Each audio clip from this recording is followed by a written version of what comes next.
treat without the mess. I'm Francisco, the CEO of Tasty Bakes. This is Abby, our VP M&D, Imogen, our COO, Andrew, our CFO, and Tina, our VP M&D. Now I would like to pass the presentation over to Abby. Thanks, Francisco. So our products are the Tasty Treat and the Tasty Pop. The Tasty Pop is a Rice Krispie treat dipped in chocolate, any kind of chocolate, and with sprinkles or any other kind of decoration. And the Tasty Treat is just a Rice Krispie treat with chocolate on top, and usually it has sprinkles or any other kind of decoration. And our products are unique because they have festive designs, unlike just plain Rice Krispie treats, which don't have any chocolate or frosting. And we also have our cake pops. They're not actual cake, it's Rice Krispies. And we also have good designs, which are not sloppy like some of our competitors. And the manufacturing process for the Tasty Pop is we first need to make a Rice Krispie treat and ball it into about the size of a fist. And we insert a stick into it and dip it in chocolate and then detail it with sprinkles and frosting. And the process for the Tasty Treat is similar, but the first step is we first need to roll out a sheet of Rice Krispies, and then we cut a shape out with a cookie cutter to match the occasion. And then we put sprinkles on it. And for the final step for both the Tasty Pop and the treat is to wrap it in saran wrap. And now I would like to pass the presentation on to Andrew. Thank you, Abby. So our competitors are Build's Drizzle Pops, and the weaknesses, they don't have creativity in the design and are poorly manufactured. And for Wood's Yummy Bites, their weakness is like the cake falls off like when a bite is taken, and they're a startup and not well known. And Elma's is their weakest is their factory made and they're nasty.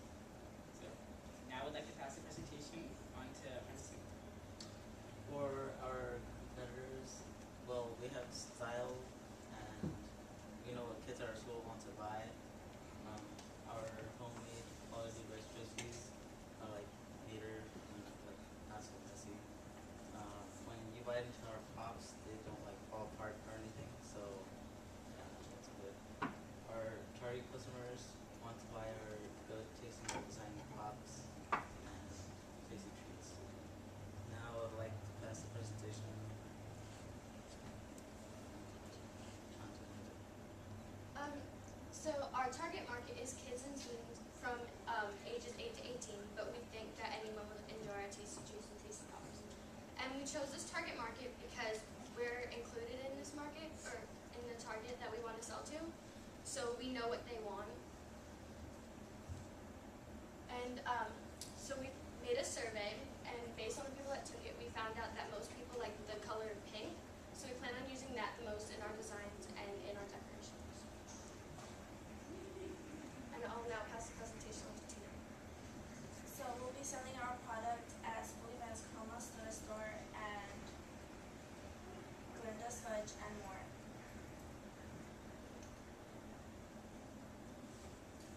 Our Tasty Treats are $2 and our Tasty Pops are $3.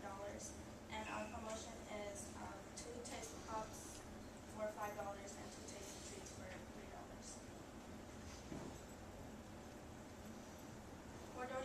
We're donating 15% of our profit to St. Jude's Children's Hospital to help find a cure for children that are fighting cancer. I'll now pass on my presentation on to Andrew. Thank you. So we would like to sell our Tasty Pop for $3 and our Tasty Treat for $2. So the costs for the Tasty Pop are $1.21 and the costs for the Tasty Treat are 63 cents. So our startup costs are $75.15 and includes pots and pans and other like equipment to make our product. So this is a simplified version of our financials. So our operating costs are $65 and our startup costs are $75.15. So our profit before philanthropy will be $3,809.85. And we will have a huge net profit of $3,238.37. So this is a graph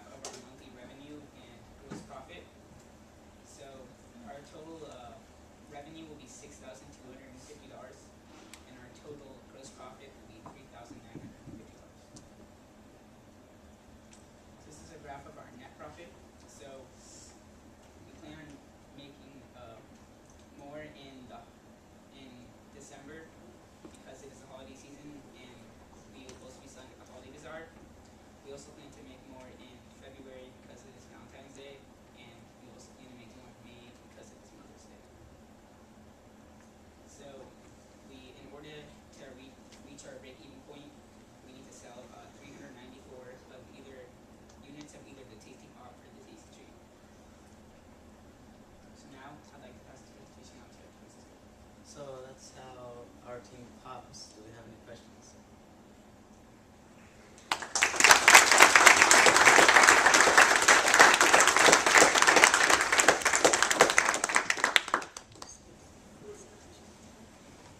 I have a question.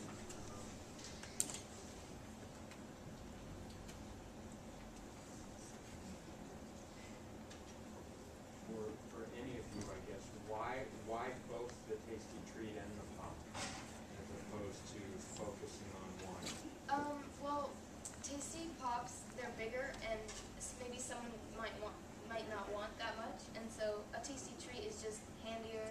You can just get it to go, and then we did also a Tasty Pop because it's easy to have on a stick, so like our customers would have a variety to choose from. I have a question for Andrew. Yeah. How did you decide that 15% would go to St. Jude's, and how did you select St. Jude's? I'd like to pass this question to Abby. Well, it's sad to see kids with cancer. That's why we chose St. Jude's Children's Research Hospital. But 15% sounded good because 50% was a little much since we're just starting out.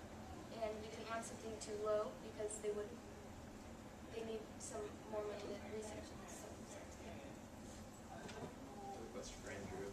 How did you think about putting together the sales forecasts that you guys did? Was there any? Yeah, we put together like how much each person could sell in a month, and it was usually about like 30 to 60. And so we added up all like how much each of us can make in a month, and we just added up all the units to each So it's based on you five guys. selling. I have a question for Francisco. Will you take custom orders outside of the holiday season, or be able to do custom colors, let's say for a school event where someone wants the school color? Yeah, we're working on party packages and birthday packages. Like, it doesn't matter as long as it's like in our range. So do your sales projections include that kind of possibility as well, or is that something that's coming down the road later? Once we have it all done, we'll work it on. So one of the points you mentioned was that your company is going to be different because your competition is making things in factories and volume. So obviously you want to grow, and Yeah. you're saying only the five of you are producing product now. How will, eventually when you grow, then that won't be a distinction between your competitors, right? Well, we still want to homemade them. Even if we have to hire someone to make them, we don't want them to be like processed and factory made. And once we get bigger, right now we make the products in my kitchen, and I think when we get bigger, we want to move to a commercial size kitchen. So I have a question about marketing. So whoever wants to field it, that's perfectly fine. One of the competitive disadvantages, or I guess advantages that you all talked about, I guess it was a weakness of one of your competitors, was that they're little known. So how do you plan to set yourself apart as a build company to make yourself better known than a build competitor? Well, right now we have a Facebook page set up, so people can go on and like us, and then once they've liked us, they can send in emails or post on our wall, and that's also a way for them to give in orders to us, like if they want a different design or different colors. But that's also how we plan to make our company bigger. So social media is your primary marketing strategy? Yeah. Time for one more question. So one quick question, and maybe Andrew, maybe Francisco, either of you guys could field it. It's a clarification question.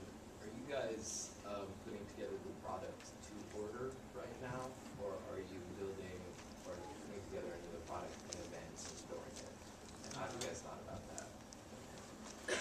Well, they last pretty long, so I guess after today we'll start. Okay. And I want to add to that. Right now we haven't had any orders because we're still pretty small. But right now we just make them randomly, but people in the future can request, like Imogen said, request what colors and stuff they wanted to.